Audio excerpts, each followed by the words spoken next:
Саламатсыздар ма оқушылар? Сауат ашу пәнінен онлайн сабағымызды бастаймыз. Сабақтың тақырыбы әңгіме оқимын сөз.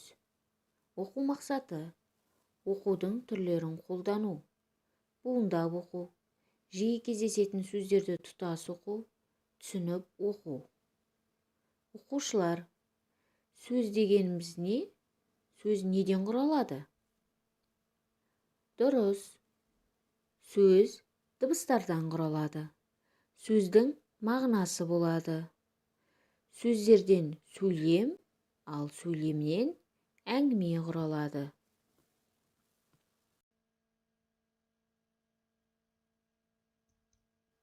Олай болса, оқушылар, оқулығымызды ашып, бірінші жаттығуға зер салайық. Ақ нан неге ақ атты мәтінді түсініп оқиық. Нан дүкеніне келе жатып, ер жігіт апасына тосын сұрақ қойды. Апа, ақ нан неге ақ, қара нан неге қара? Бұл ұнға байланысты ма, әлде? Дұрыс таптың балам, ұн әртүрлі. Ақ бидай ұны, қара бидай ұны да болады. Ақ бидай ұнынан ақ нан, қара бидай ұнынан қара нан пісіріледі. Оқушылар, нан туралы мағлұмат алуымыз үшін келесі бейне жазбаға назар аударыңыздар.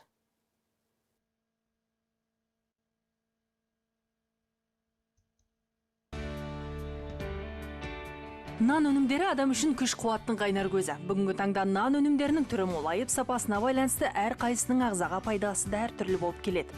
Ғалымдар ақ нанға қарағанда қара нанның пайдалы екенін анықтады.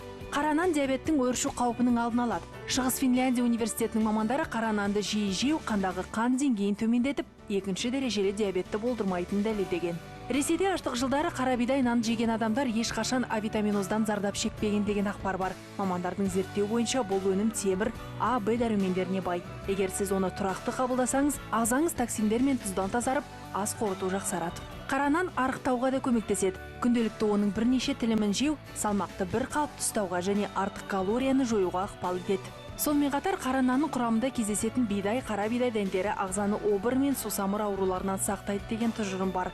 Қара нанның кебегіне қазір сұраныс жоғары.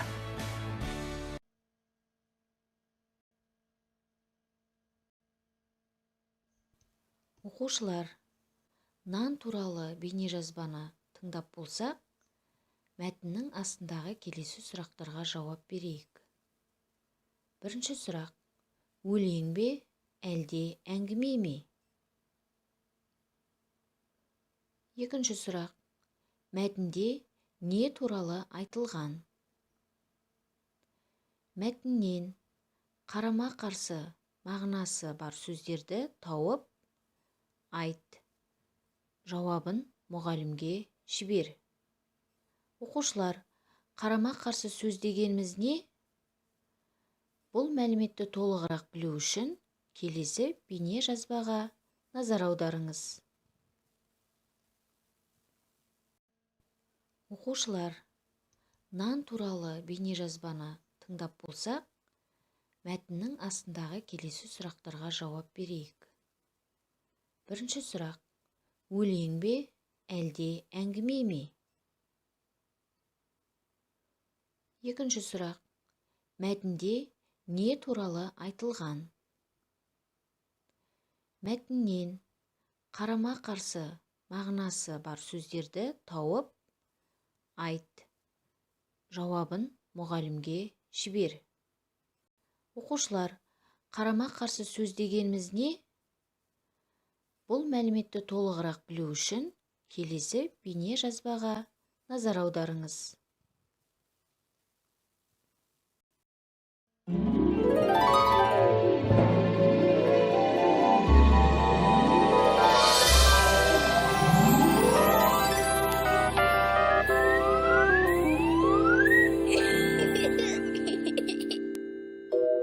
Ай мектеп.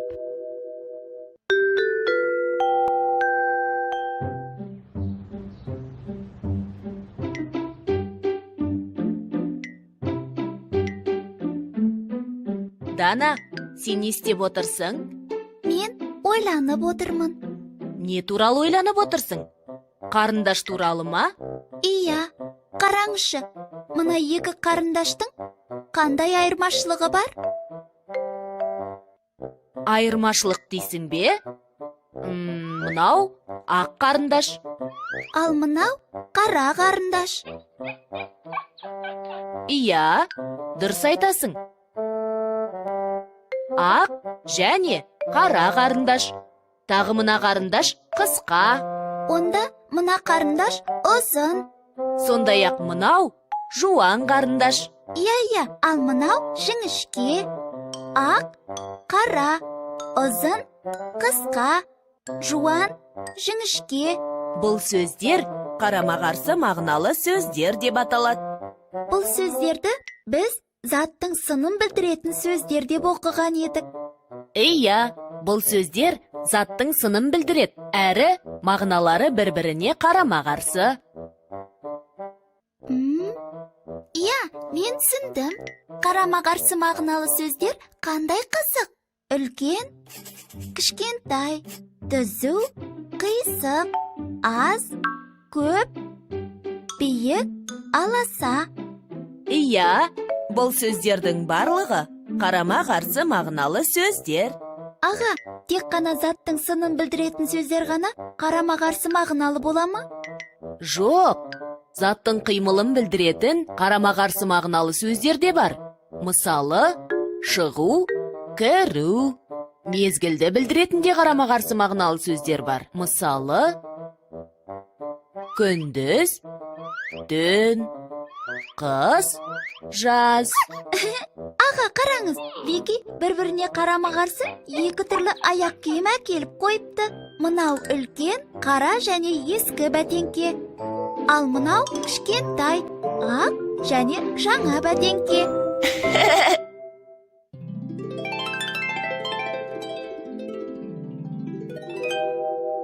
Қайталайық.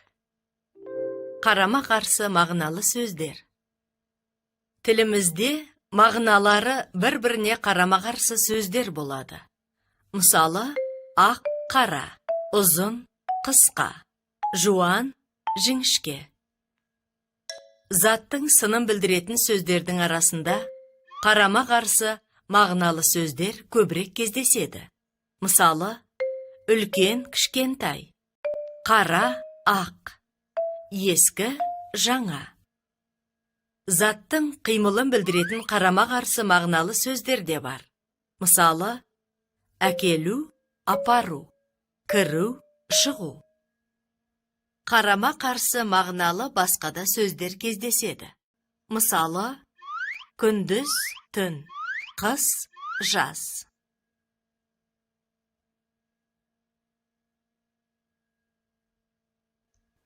Оқушылар, қарама-қарсы сөздер туралы бейнежазбаны тыңдап болсақ, келесі жаттығуға көшейік. Көркем жаз. Білікті диқанның егіні бітік. Сөйлем бас әріппен басталып, сөйлем соңында нүкте қойылады. Олай болса, дәптерімізді ашып, осы сөйлемді әдемілеп көркем жазайық.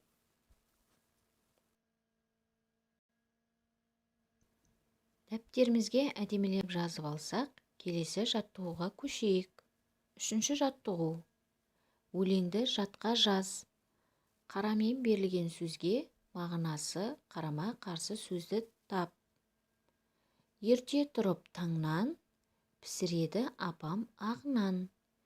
Кетер емес әлі, таңдайымнан дәмі. Бұл өлеңде қарамен жазылған сөз ерте.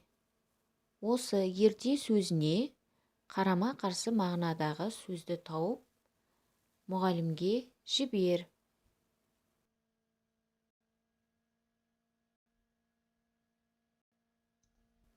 Оқушылар, нан өлеңін жатқа жазып болсақ, келесі жаттығуға зер салайық. Төртінші жаттығу. Суретте қандай көкөністердің суреті берілген? Дұрыс, қызылша және пияз. Ендеше, осы суреттегі көкөністердің таласын диалог арқылы жүзеге асыр. 5-ші жаттығу. Жұмбақтың шешуін тап, жұмбақты шешуімен бірге көшіріп жаз. Қалың киімді ұнатады, шешіндірсең жылатады.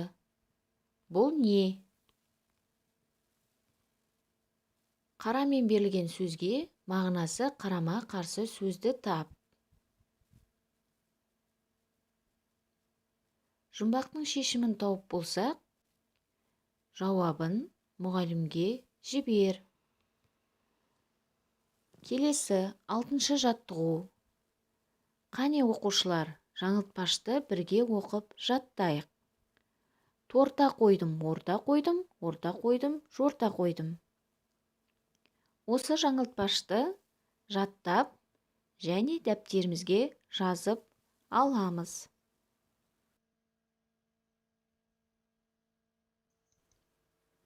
Бүгінгі сабағымыз аяқталды. Оқушылар, сабақ қаншалықты ұнағанын мына смайликтер арқылы бағалаңыздар.